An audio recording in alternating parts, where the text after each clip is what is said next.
Welcome, everybody. I'm Michael Demangan, and today I will be doing my presentation on polio, the disease that followed humanity. So I kind of wanted to start with what exactly is polio. So I think a lot of us actually know about polio or know a little bit about it.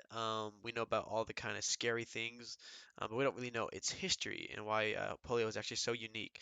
And so polio is a disease that is caused by a virus, and specifically the polio virus, which can result in what a lot of us remember the crazy, disabling, life-threatening symptoms, the paralysis, which results in the weakness of the body um, or debilitation of the body. We see all those kind of crazy horror images of people walking around on crutches, they're kind of deformed. But for the most part, actually, the majority of people who become infected with the polio virus do not experience symptoms like that. They experience milder symptoms or symptoms that even go unnoticed, such like flu-like symptoms like fever or nausea, headache, stuff like that.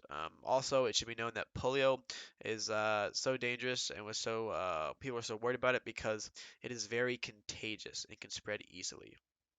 So now that we know a little bit about the disease itself, I wanted to walk us through the history of polio.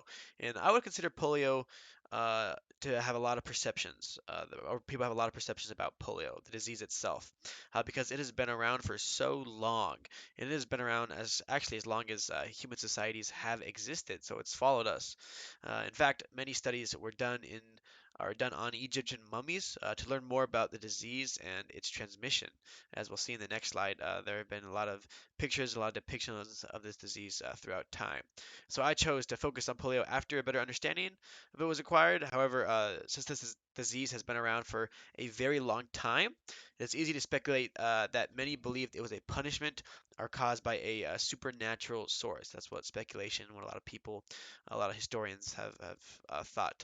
And at the very least, polio was feared by a lot of societies and cultures throughout the world and throughout time.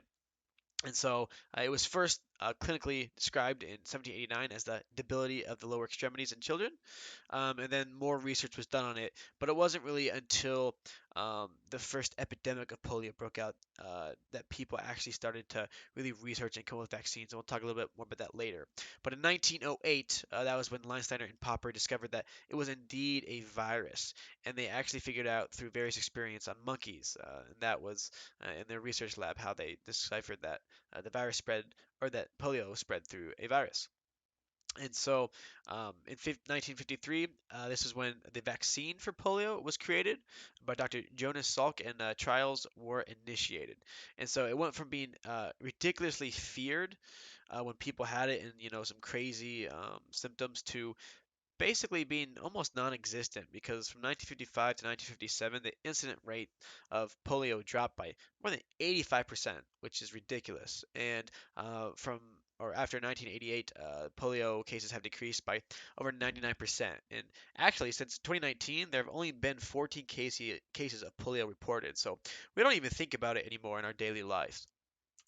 So I think that this picture taken of an ancient Egyptian stele from the 15th century really kind of highlights the history of polio. And it's been around for a super long time, and based off of the stele, this ancient Egyptian stele, it is reasonable that many of the same symptoms have been prevalent throughout the history of polio, such as like paralysis. As you can see, this man, it's supposed to be a depiction of a man with polio, at least that's what historians believe. He's got like a walking stick, and he's trying to help himself with that right deformed leg. And so the definition has remained, I think, relatively the same throughout time. However, polio did not become an epidemic actually to late 1800s and the early 1900s. And so, why was that the case? And one of the things that people eventually found out was that sanitation can actually be a bad thing. And this was weird and kind of something that was very foreign at the time.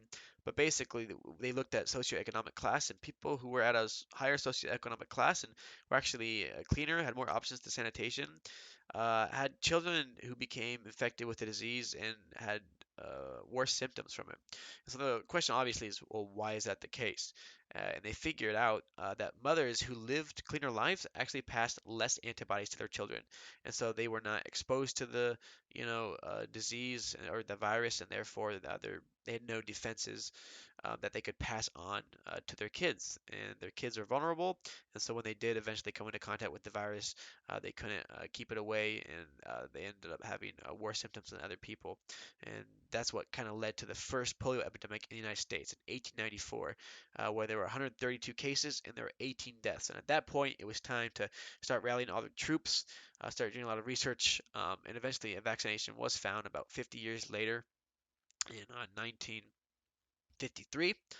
Um, but during all that time, there was not much you could do. And to be honest, there's still not much you can do for people who actually contract the polio virus today. So there is not a cure that exists for the polio virus. Once you have it. Um, and so that's why the vaccine was so pivotal to prevent it. And it was so pivotal that we actually made it available and distributed it widely. And so in the 15th century, if we look at how treatment has changed over time for polio, uh, a lot of the same techniques have been used, just treat the symptoms. So people who have a hard time getting around, try to make them more mobile through things like crutches or canes. That has been used for a very long time. And then the newest kind of contraption that came into play was in 1929. It's called an iron lung, which is basically just a mechanical respirator. It's used to help the muscles and mechanisms for breathing in a person that are weak. And so they'd actually stick you in this huge contraption. Somebody gave birth in one, actually, I believe. So pretty crazy. Nowadays, we actually have portable ventilators that people use, and we use pain relievers, physical therapy, but really things revolve around the basics like nutrition, um, and because there's just not much you can do for people with polio. So, to summarize what we just talked about, polio has been with humanity throughout history, and it's had a very unique history where the symptoms of the disease have been well documented for thousands of years, and there's no cure for this disease. Treatments have changed a little bit, but for the most part, they have remained synonymous throughout time. It consisted of a mix of devices to help with the symptoms. And the creation of the polio vaccine was really the nail in the coffin for polio, as it has almost eradicated the disease fully. And so it's a disease that was so cool because it started off and nobody really knew what to do about it. It was crazy. It deformed people. It had spread a lot of fear and panic, and it went from that to basically almost being not even thought about today because we just don't deal with it. So widely feared to widely, I don't know, not considered a threat. Here are some of my works cited, and I hope you guys enjoy the presentation. I love talking about polio. Um, it is a crazy disease that has had a lot of impact, but luckily nowadays we have an answer to it. So thank you all. I hope you have a good one.